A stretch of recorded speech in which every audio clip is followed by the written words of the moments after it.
Yo, what is good, everybody? I hope you all had a fantastic trading day. Oil got annihilated today.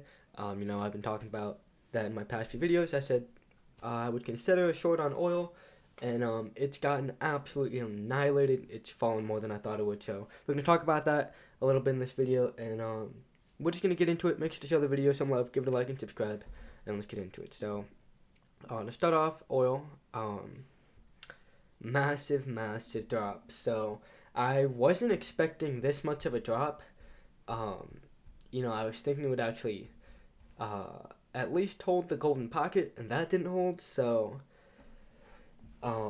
this was quite kind of a shock to me. So now I guess it's just kind of that area where you kind of have to wait and see if it's gonna bounce, and it should bounce. For a few reasons. One, well, it's pretty oversold. You have these divergences, the RSI's curling over, MACD's crossing over. I'm not sure if that's on the 2 hour yet. Yeah, on the RSI it is, the MACD's still trying to curl.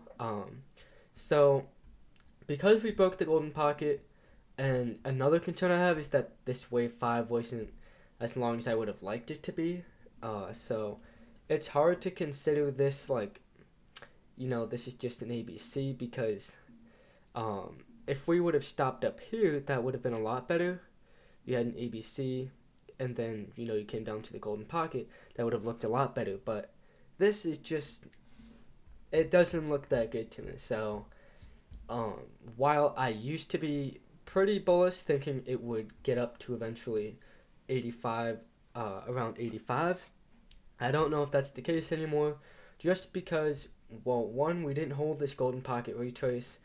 We're not really getting an ABC structure, because unless we need a major bounce in order to be able to still be bullish and move up again, because you can't have something like this, a C wave, and it goes below this. That's just not how it works.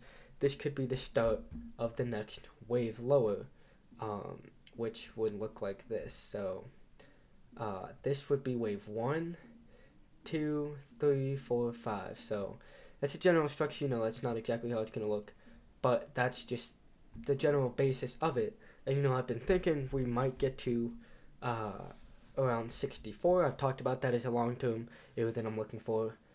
So I'm looking for a bounce soon, also because this is a really big thing. TD sequential, TD count. We had a 9 count on the 4 hours, so that's pretty significant. It's oversold. You can see those wicks were coming in. Buyers were starting to step in. I think they kind of came around. I don't know. There's not really too much incentive looking back here. Maybe testing liquidity, but if it really does want to finish testing liquidity, you could see even lower.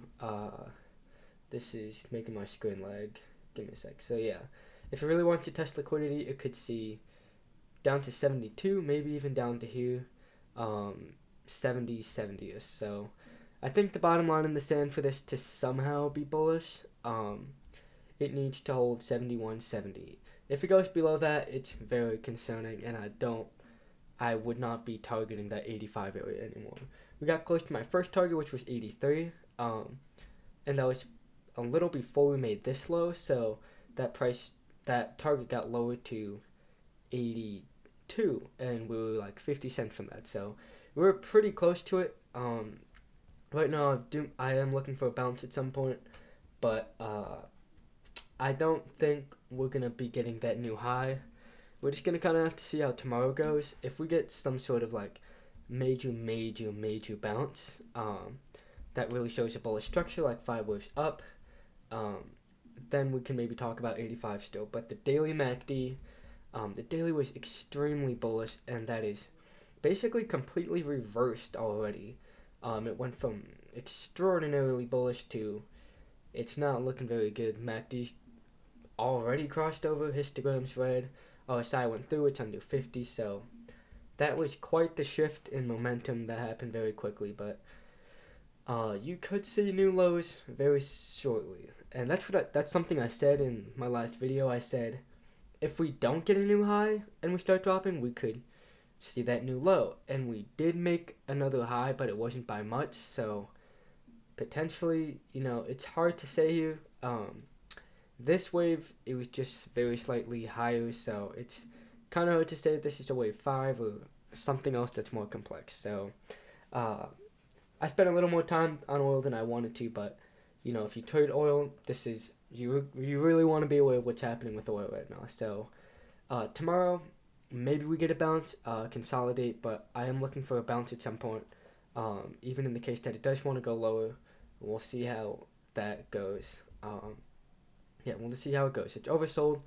It's likely to get a bounce soon, but we'll just have to see. Natural gas, yesterday I said I wasn't confident in saying we'd get a bounce. This is kind of a bounce. We broke out of this wedge here. However you want to draw this, that is a breakout, but we have to see if it holds. There's a lot of resistance above now. All of these previous supports. It's gonna have a lot of trouble dealing with these resistances if it wants to work its way back up. You got a gap right at I believe that's 4.4. So if you're trading futures from here to here, that's like 2,000 actually. So 2,000 per contract, and same thing with oil. If you've been following my oil plays, you're making a lot of money. If you're just following those macro, I guess, predictions that I have. So not too much to say. Maybe want to continue bouncing. It's really oversold. Momentum starting to shift too, which is something I really like seeing. You have these divergences here. Those are pretty decent divergences, if you ask me. The 4-hour, yeah, higher lows on the MACD, RSI's curling up, cross through. Still not showing like really major signs of strength, but this isn't sustainable. So I would expect a little more of a bounce. I don't know if I want to make one more low for another divergence. We'll just have to see. Yeah, natural gas is a tricky one right now. It's really being manipulated. Someone really wants to keep it down. So it's it's not that smart to bet against this trend right now, even though it's setting up for a major short squeeze, major bounce, because there's a lot of shorts chasing this to the downside. It's hard to win against these things that are being manipulated. So be careful with this one. I'm not really trading this one right now until I see some genuine and real structure and not just, it's oversold. I think it should bounce soon. So natural gas, I'm just kind of watching this one for now. The US dollar, we're talking about this range here. I said we would get rejected in this region. We got shot down pretty hard, and we're in this region. Another area that buyers are going to be coming in is right here. You can see that a lot of work. So you're just going to be in this channel. Like I said in yesterday's video, I don't know how long it's going to be for. We'll just have to wait and see which side it breaks out of. Apple, I was talking about, I had that bullish thesis here, just mainly because of these divergences, and yeah, that's pretty much the main reason I have here. This is quite the unsustainable drop in my opinion. I do think it needs that bounce. You can actually, I can't believe I didn't know this earlier, but this is an area of illiquidity that is likely to get tested actually. So the 130s, I can see us getting back up there at some point, maybe pretty soon. We're going to take a look at the catalyst that we have for this week, tomorrow and Friday, once I get on to SPY. So Apple, I still have that bullish bias. We got a nice bounce today, but you did kind of give all of it back, so kind of interesting. But we did get a really nice bounce off that trend line that I put up yesterday on my charts. Tesla, I said I'm also bullish on this. I think it needs to bounce. Nothing can go down forever. That's just not how it works. But it's going to be a process because the momentum of this drop was so powerful. You usually don't see immediate recoveries on drops like this. Just complete liquidations, margin calls of major positions from institutions. So I said this is going to be a process here, and you can see it's bottoming. You can clearly see that over the past few days. It's been holding the low 100s region. Volume picking up at the bottom. So this might be the peak of selling right here. So there's a lot of things coming in together that's kind of pointing to SPY bouncing here. You're in a volume pocket, so maybe 101 is still in that picture.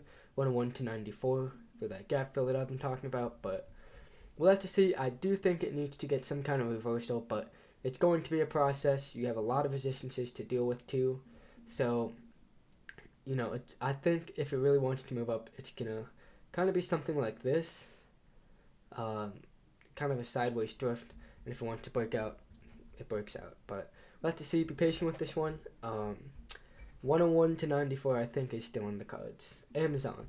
Nothing to say about this. We're still just waiting for that channel, that breakout. You got somewhat of a bounce today, but I'm looking for a little more. That MACD actually crossed back up, and that was something I was concerned about yesterday. I was talking about, I said, it doesn't look that good because the MACD crossed down, but it shot right back up. It's holding in that channel here, so until it broke that line right here, there's not really too much to say. Biotech, I said, what you can do here is buy on this line at 660 support with a stop loss right below these wicks, because that's just kind of the bottom line in the sand, and just really good risk management for a move up to here to test this region, and if it breaks out, 770, 810. So what happened with this one, it got that move right off of support. So if you took that, you're up, however you want to play off of this, that's a nice 7% in one day. So, and these ones I play with massive positions, so 20%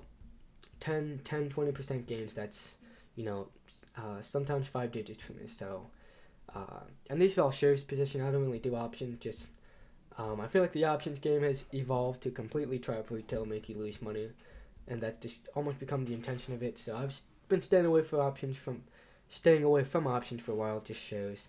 And shares is a lot easier, especially when you have a lot more money to work with for positions. So LabD, the time's coming for this one. It's gonna get a major run soon, but I don't think it's time yet. But keep it on watch. Just be waiting, be patient. XBI, that biotech we were watching that line, came back tested. So this might be the breakout. It does have a gap. We'll see. That would definitely affect LabU and get it to have that pullback, which also has a gap too. So we'll have to see. Tomorrow we got some catalysts. I believe Friday too. Friday's a pretty big day, so you'll see what I'm talking about soon. SOXL. This one, not really too much is happening. We got that gap we're waiting to get filled, so not completely filled. I think there's still a minor area to get filled. So SOXL, you got gaps both ways. You have another one right here, a smaller one, but not really too much downside just to fill that gap. So SOXL, I'm not really looking to trade this right now. I'd just like to see maybe these two gaps get filled, and then maybe I'd be biased to the upside for this gap to get filled. So VIX, nothing to say here, just waiting for that true breakout, that genuine breakout where it really just starts flying and got that gap. I said we probably are going to fill this. That's filling. You still have a gap down here that could fill. So you could be seeing something like this. You break under, fill this gap, come all the way back up, and then you go for the major run, spot crashes, the markets plummet, going into probably I would say the middle of quarter one earnings. That could have an effect. Let's see, we kind of have to go with the flow. It just kind of depends on how long the market takes to develop in the way that I'm looking forward to. So on the SPY, first thing I do want to talk about are these catalysts. So tomorrow we got initial jobless claims. This might have an effect pre-market. I don't know. I wouldn't be paying too much attention to this. It's more those initial jobless claims that I think the market's going to be looking for, more exports, imports. You got a Fed person talking, PMI numbers. So you got a couple catalysts. You could see some volatility tomorrow. Like last week I said, we're probably not going to see much volatility, which major moves, I guess. And we didn't, because we just didn't really have any catalysts last week. And tomorrow and Friday we do. Unemployment, non-farm payrolls, so ISM numbers, Fed talks. So Friday, I think we should see some more volatility than we do tomorrow. So into the technicals here. Today, I've been telling you, make sure to have this volume gap up on your charts, because this is really kind of crucial to the chart right now. This is where we can't get past, because we're not making sustainable moves into that region. You get these major gap ups into it, and that's what happened today. You got rejected from it. That's what we were talking about in the Discord. So yeah, you also got rejected by this trend line. So this is a bear flag right here, in my opinion. You also have this triangle. So it's extremely messy. It's really hard to like, you got to be patient if you're looking for the general direction to be made soon. But from here, it's battling with this trend line and this flag right here, and just kind of creating this confusion for all these traders here. So you're just kind of waiting for that major break, which the major break I've been saying is going to be that 386 region, the low 386s. It has to be sustainable. It can't be some kind of gap up. It can't just be some, straight up line. It has to be a build up into 386. You have to consolidate in there. Um, you need strength around 386. You can't just get shot down like this. It needs to be a sustainable move up and into 386. Underneath this, we're looking at 370, which would be that fib I've been looking for like I think since a little before December. So yeah, 370, 372. That's the next region I'm looking for to get a wave down, and then you get some kind of bounce up. However this wants to develop. I didn't really draw that very fluently, but you get what I'm trying to say here. One more low, you could get a bounce. That's something I think I'm really looking for. So let's see if we get down to 372, 370. It's very, very, very important that that region holds. If you get under it, it's not looking too good. So if we get that move down below this line, 372, 370 is extremely important to hold. That's just something you need to know. So I don't really have too much else to say. I don't really have a bias for direction because you have these conflicting regions here. On ES you got this triangle that just won't break out. If you're range trading this, you're making a lot. At least if you're doing it right. You take your trades in the middle, or even on the higher sides of this bell curve volume node. You're shorting at the top, distributing those shares down here. However you're trading it, if you are trading it, this is a really good range to be trading until it breaks out. Keep range trading, but I think we're gonna get that breakout soon. It's getting tight, so if it breaks out one way, or another, don't be hesitant to, if you're on the wrong side, don't be hesitant to just close that position, reset, be safe, because it's going to be a nasty and very, very powerful move, because people have been taking positions in here, long positions and short positions, and once one side of this breaks, all of those positions are going to bail and switch sides. So the move is going to happen very fast, whichever way it is, and you don't want to be stuck in it thinking, maybe it's a fake out. So hedge, whatever it is, just manage your risk, be safe in this region, because once the breakout comes, it's going to be a big move. So I really don't have anything else to say. Tomorrow I think should be a fun day to trade, especially oil and natural gas, because I think it needs some volatility to start get it moving a little bit more for those next wave structures to develop. And another thing I want to mention, for the Discord, let me put it up. We're doing this giveaway here. So if you think you got talent, you're a trader, for this for yourself. If you want to participate in this challenge, you come in here, you post your ideas, your charts, and the Discord's gonna vote if they think you're good, reliable, and if you are, you'll be paid $500 a month to post your plays in the month of February. So join up, take a shot at it. Really got nothing to lose. So that's where I'm gonna leave this video. Make sure to join the Discord. If you watch the whole video through, make sure to show it some love, give a like and subscribe, and peace out, guys.